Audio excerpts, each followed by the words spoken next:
Assalamualaikum warahmatullahi wabarakatuh. Perkenalkan, nama saya Hidayatul Uzmi, NIM 19086156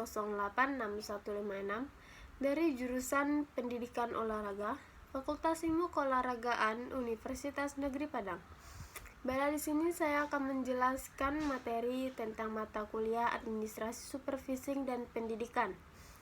Baik, di sini saya akan menjelaskan materi pertemuan 15, yaitu tentang gaya kepemimpinan.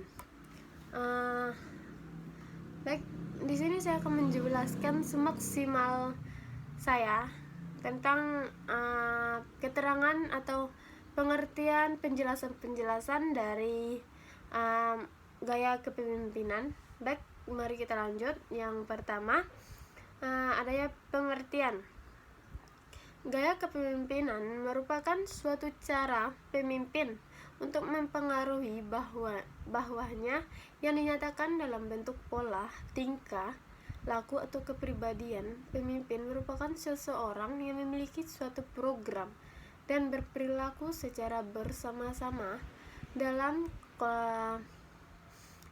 anggota kelompok dengan mempergunakan cara atau gaya tertentu.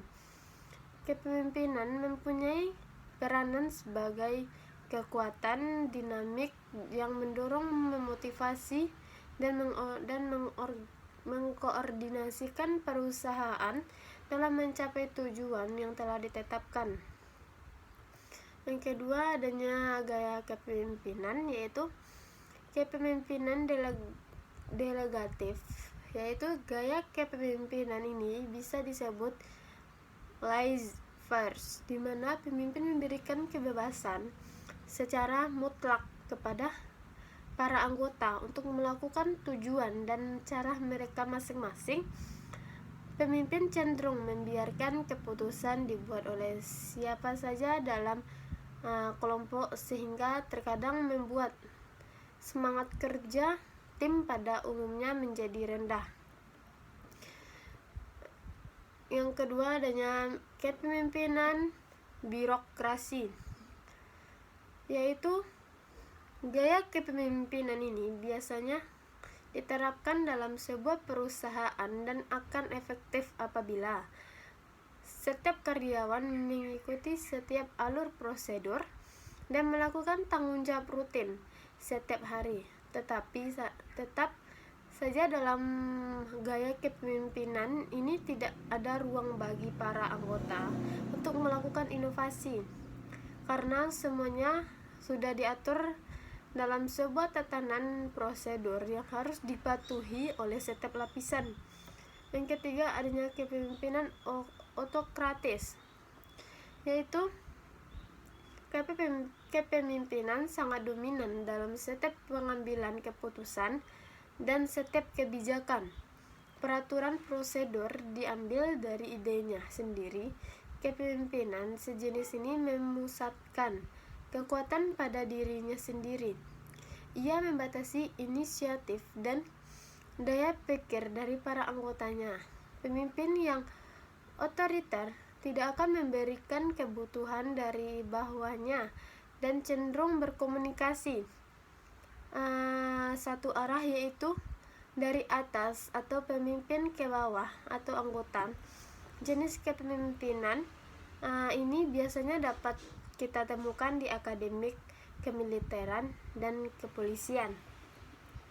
Yang keempat, adanya kepemimpinan partisipatif atau partisipatif, yaitu dalam gaya kepemimpinan partisipatif, ide dapat mengalir dari bawah atau anggota karena posisi kontrol atas pemecahan suatu masalah dan pembuatan keputusan dipegang secara bergantian.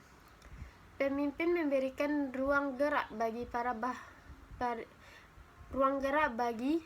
bawahan untuk dapat berpartisipasi dalam pembuatan suatu keputusan, serta adanya suasana persahabatan dan hubungan saling percaya antar pemimpin dan anggota. Jenis kepemimpinan ini akan sangat merugikan apabila para anggota belum cukup matang dalam melaksanakan tanggung jawab dan memiliki motivasi tinggi terhadap pekerjaan, namun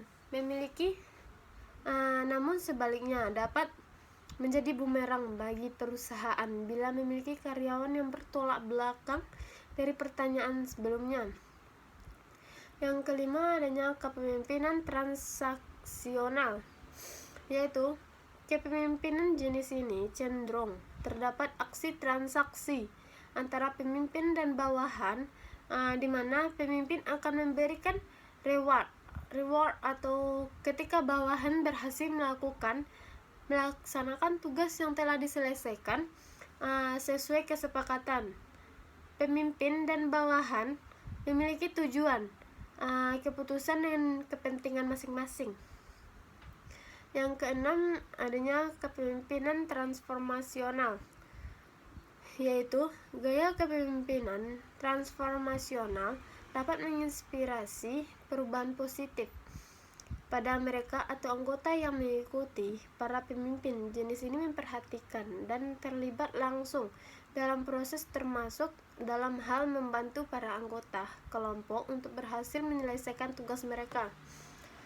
Pemimpin cenderung memiliki semangat yang positif untuk para bawahannya, sehingga semangatnya tersebut dapat berpengaruh pada para anggotanya untuk lebih energik. Pemimpin akan sangat mempedulikan kesejahteraan dan kemajuan setiap anak buahnya.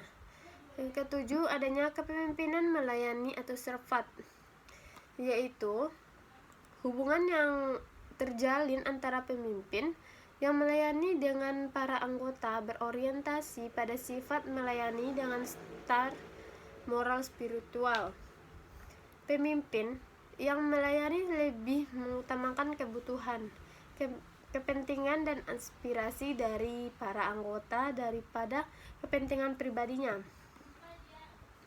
Yang kedelapan adanya kepemimpinan karismatik, yaitu pemimpin yang karismatik memiliki pengaruh yang kuat atas para pengikut oleh karena karisma dan kepercayaan diri yang ditampilkan. Para pengaruh cenderung mengikuti pemimpin karismatik karena kagum dan secara emosional percaya dan ingin berkontribusi bersama dengan pemimpin karismatik. Karisma tersebut timbul dari setiap kemampuan yang memesona yang ia miliki, terutama dalam meyakinkan setiap anggota untuk mengikuti setiap arahan yang ia inginkan. Yang kesembilan adanya kepemimpinan situasional, yaitu kepemimpinan yang menerapkan. Jenis kepemimpinan situasional lebih sering menyesuaikan setiap gaya kepemimpinan yang ada dengan tahap perkembangan para anggota, yakni sejauh mana kesiapan dari para anggota yang melaksanakan setiap tugas. Gaya kepemimpinan situasional mencoba mengombinasikan proses kepemimpinan dengan situasi dan kondisi yang ada. Ketiga adanya sifat-sifat pemimpin. Beberapa sifat yang biasanya melekat pada diri seorang pemimpin diantaranya adalah sebagai berikut. Yang pertama adanya intelijensi, yaitu kemampuan bicara, menafsir, dan bernalar yang lebih kuat daripada para anggota yang dipimpin. Yang keempat adanya kepercayaan diri, yaitu meyakini akan kompetensi dan keahlian yang dimiliki. Yang keenam adanya determinasi, yaitu hasrat untuk menyelesaikan pekerjaan yang meliputi ciri seperti berinisiatif, kegigihan, mempengaruhi, dan cenderung menyetir. Yang keempat adanya integritas, yaitu kualitas kejujuran dan dapat dipercaya oleh para anggota. Yang kelima adanya sosiabilitas, yaitu kecenderungan pemimpin untuk menjalin hubungan yang menyenangkan, bersahabat, ramah, sopan, bijaksana, dan dan diplomatis, menunjukkan rasa sensitif terhadap kebutuhan orang lain dan perhatian atas kehidupan mereka. Yang keempat, adanya teori pemimpin. Selain gaya dan juga sifat, tentu ada juga teori kepemimpinan yang harus terbentuk dari seorang pemimpin. Di antaranya sebagai berikut. Yang pertama, adanya teori genetik, yaitu menyatakan bahwa pemimpin ini terlahir dengan bakat yang sudah terpendam di dalam diri sendiri.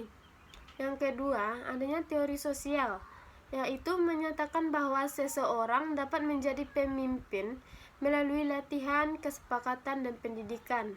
Yang ketiga dan yang terakhir, teori ini merupakan gabungan dari dua teori di atas, yaitu teori genetik dan teori sosial.